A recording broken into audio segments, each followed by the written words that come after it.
point out both sides of the coin since it has a lot of advantages and disadvantages. Since as we've been talking about in our previous videos and on our web page. Some of these disadvantages are that this technology is tearing us apart from our family and friends since we're losing this face-to-face meeting contact.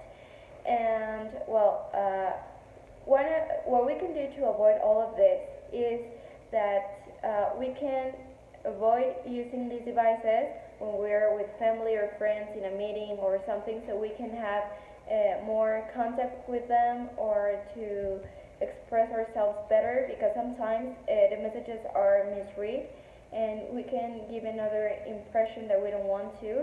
So we can solve all these differences with face-to-face meetings. Thanks to the internet and mobile technology, we can communicate with anyone in the world and form relationships with people who are some distance away, rather than being limited to people that within our physical space. This has some great positives from both work and home life. Um, I think that people always see the bad part of relationships that are made from technology, because they say that you don't know the person from the beginning, like the real person.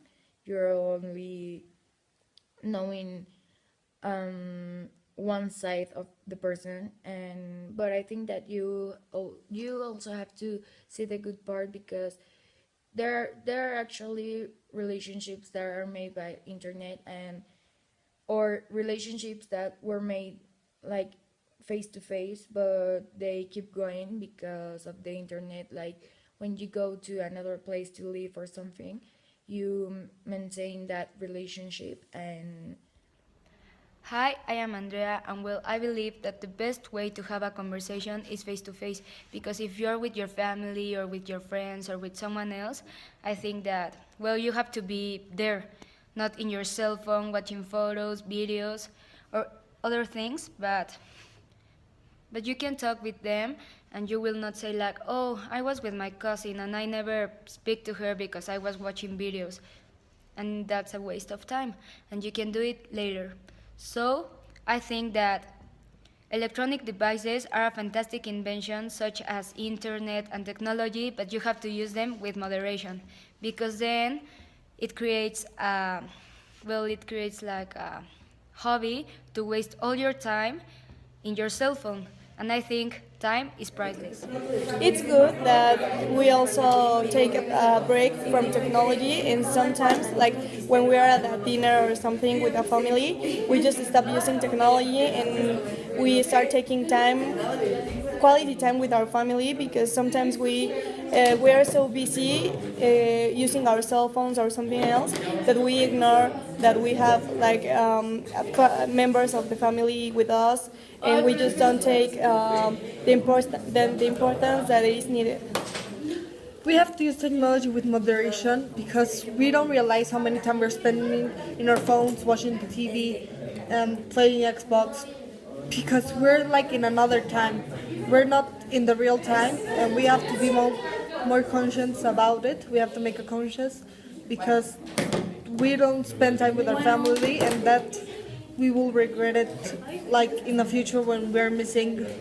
So when our family is gone, so we have to take advantage that we have them now, and just use them with moderation. Like they were invented for some reason, I know, but they weren't invented to change the way of the family, how it communicates. Yes, it's true that sometimes it's good to have some technology by our sides, but sometimes we need to know when to stop using it, and that we need to just spend time with our loved ones. Thank you. In conclusion, we agree that technology is a very innovative idea, but we should use it carefully so we don't damage our relationships with family and friends.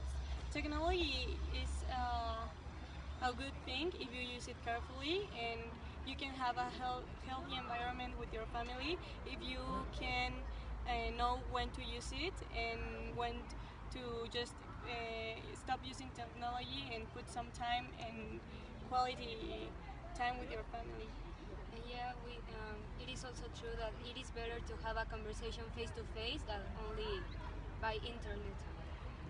For example, you can use technology with moderation because sometimes I don't think we realize how many times we spend in our phones or computers because we're checking the stuff that is around us, but we're not looking like in the real life. We're just creating ourselves in a platform that doesn't exist, that is our virtual.